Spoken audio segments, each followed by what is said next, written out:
that a lot of women are going out on dates with men they're not even the slightest bit interested in just to get a free meal. Many women are choosing free meals over relationships. Said, do you think I can get a date to this pizza place tonight and get a free meal? You're on, and then you get a free dinner, and they'll never talk to you ever again. East African women are some of the most beautiful, zealous women in the world. These women are the way they are because of the men in their society. You're not that good looking. You have no choice. You can't get a girl, it's because you suck.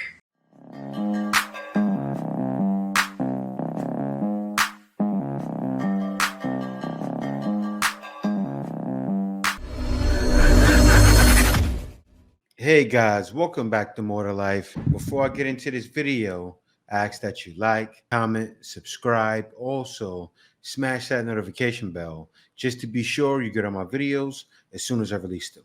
Let's get right into this.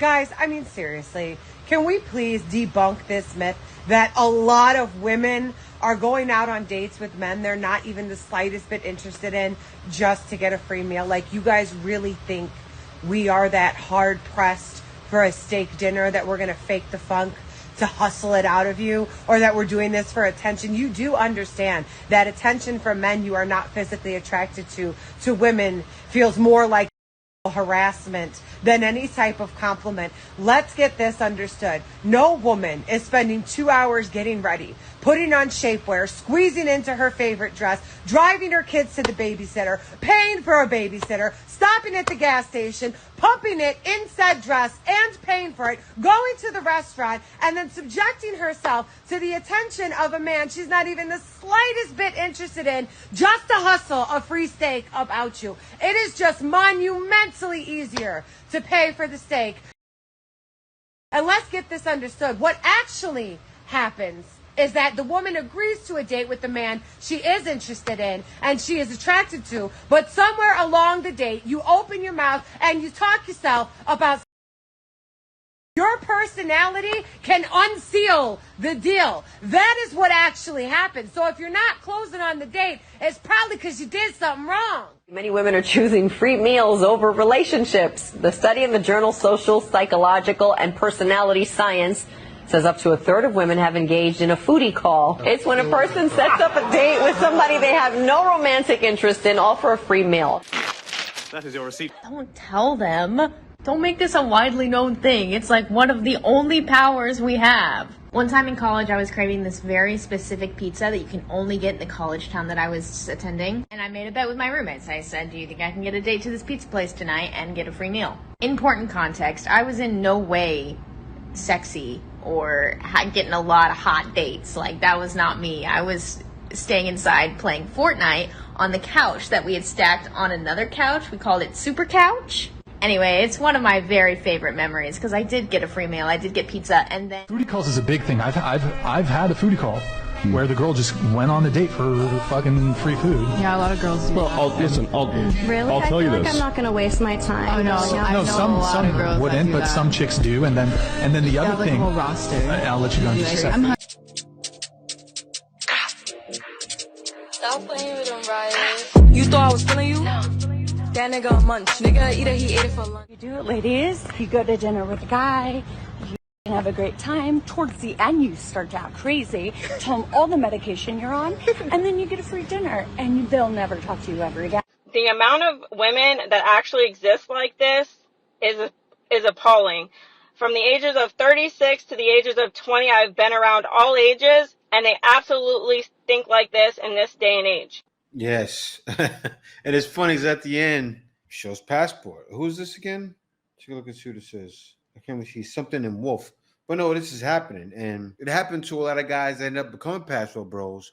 But I say this. And that's why a lot of guys nowadays aren't taking women to dinner. A guy sees it like, look, they will take you to dinner. You want to go to Applebee's? Women are saying no.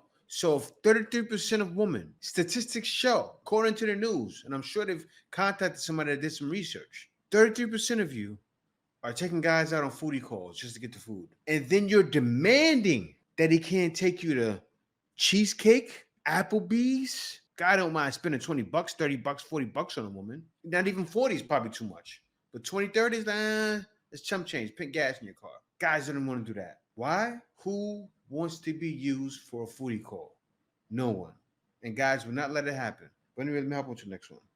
It is 98% of women can be broke. As long as you got the money, they will turn over their morals for every man, every woman. As long as you got money, love doesn't exist anymore. Everything is transactional. Like, you know what I'm saying? Things in the world are transactional. You gotta buy a house, you gotta buy your car, you gotta buy And your you gotta food, buy love, apparently. you gotta buy your clothes, you gotta buy your hat, you gotta buy your podcast equipment, you gotta buy your furniture. So why when it comes to a woman, we gotta be for free?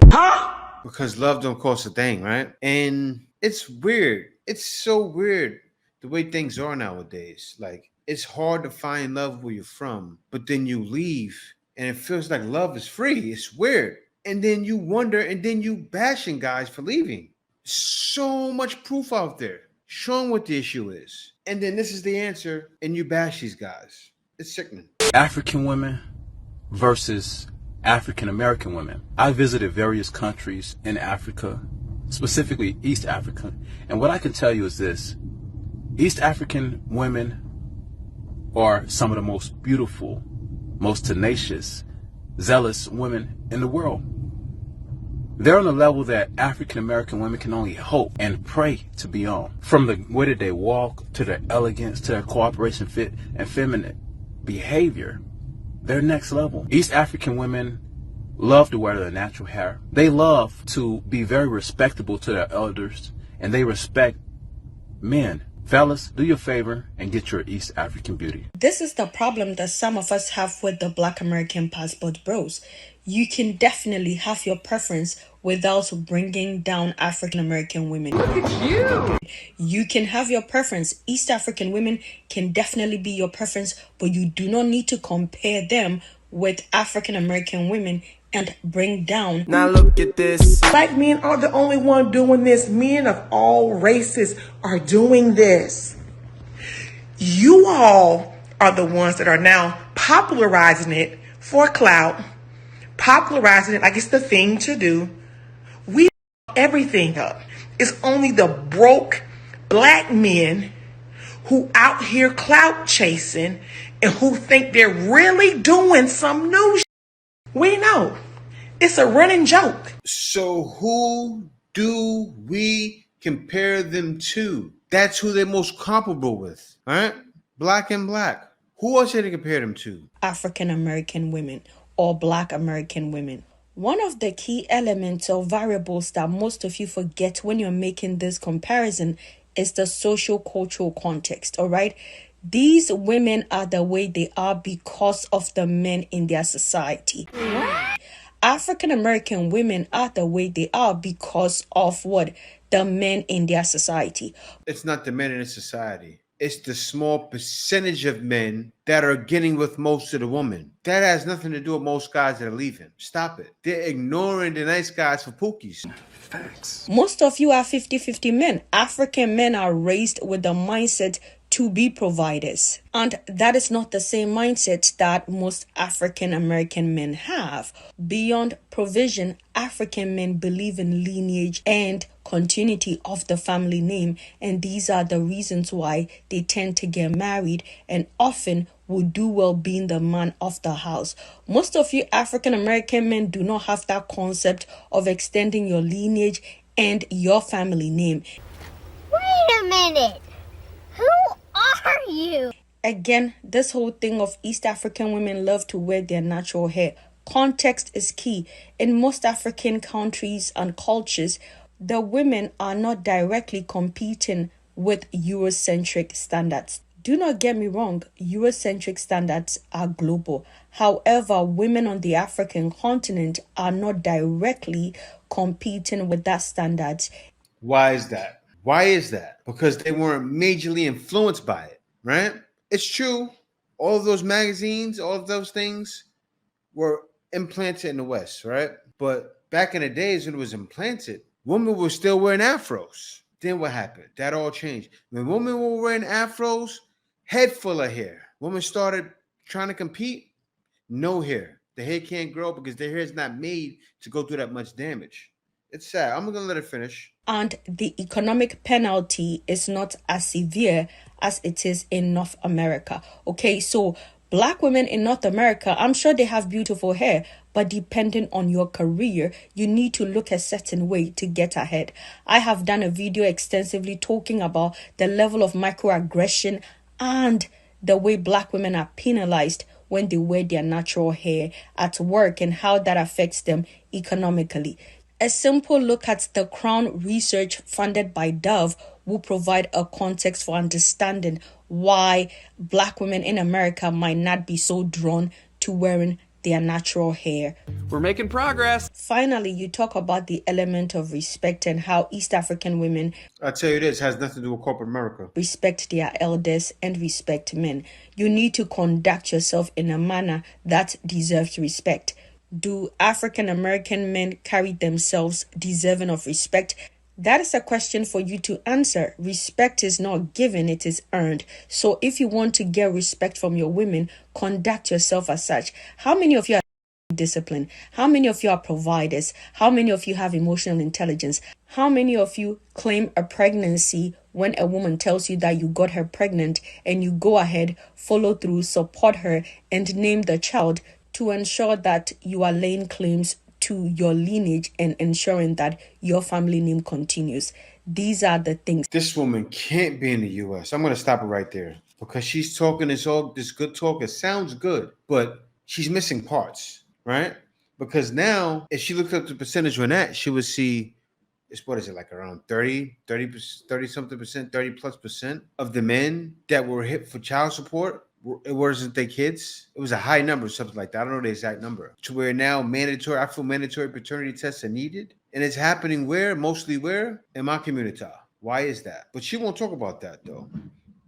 So she's caught up in defending the sisterhood, but hasn't done her full research. What's going on? Everyone's doing that. Defend this, but they don't know what men are going through. I see why. You passport bros have to go out of the country to find you a wife. You're not that good looking. You have no choice. Are we blind? See, so shame. Shame is one of the 4 major arrows of a low value woman. Shame. And then now guys are leaving. They still continue to shame. And people are, it's weird. Then you got guys shaming passport bros. It's wild. It's so many different arguments. They got money, don't got money. They look good, they don't look good. Listen, everybody's leaving. Guys that have money, guys that don't have money, guys that look good, guys that don't look good. Doesn't matter. But what does that show you if all of these men are leaving? Poor and rich, right? To where even basketball players, what's the guy name on Denver Nuggets? I forgot his name. He's talking about leaving. You got everybody's leaving and find themselves someone from another culture. Why is that? Why are guys deciding this? Is it because they can't get something? No, that's not the case. Then why would all these rich guys believe in? Why would all these basketball players believe in? They can get somebody like that. Why would football play? Why would guys of high value continue leaving? Why is that? Passport bros are getting set up by these women, and their boyfriends are either robbing them or killing them. Here we go again. Oh well, passport bros. Oh well, they're like, we're gonna go to a third world country to find a girlfriend. Sir, America's a third world country. The CIA declared us a third world country back in 1994. So, the reason you can't get a girl is because you suck. Look at you. It's not because women here. It's because of you. And it doesn't matter where you go. Everywhere you go, you're a problem. But don't worry, please go to Colombia. They'll take care of everybody's problem for us. Thank you, Colombia, for handling another American export issue. We appreciate your customer service. Thank you. Free Palestine. I don't know if she's a grandma, if she's the grandma or granddaughter, right? Have a nerve. Like, man, this here, it's getting sickening and it's going to a higher level to where everyone has something to say. I'm sure. Now, you guys out there, right, that are deciding on leaving, think about it. When you see a bunch of people targeting something, a lot of times understand that it's right. You got to think that as a man. You see a bunch of people going at something, calling it wrong, it's probably right. You take a look at videos and you see guys showing why it's right, showing their examples. And then you look at what the woman is saying and look at how she looks and then look at their presentation and you go, I think I need to figure out how I'm going to get out, right? Because I said this before to many guys. I said it before on my channel, on the Black Filipino TV. I said, there's going to be another one. What was I talking about? Another what? Another outbreak, another demic, right? And I said, guys need to find which company they want to, not company, which country they want to get to before that demic hits. And it's coming soon, right? So I say, if you're a guy that wants to be a passport bro, figure out a skill you can do that you can translate it and move overseas, right? Because you don't want to be stuck. It's coming to a point where look at everything going on in different societies, and look at what I'm saying about what's happening where I am, right? And look what's happening in the West. The inflation is 10 times higher, right? Certain things are happening to where gas prices affect everywhere, but everything else, the housing market, everything is just trash. Figure out your way out. Hold the line. Stay with me. Because pretty soon, it'll be too late. I'm not trying to scare you. I'm just telling you the truth. Because the world will most likely face another lockdown. I hope it doesn't. But if that happens, when it's coming. These ladies don't see it yet, but it's coming.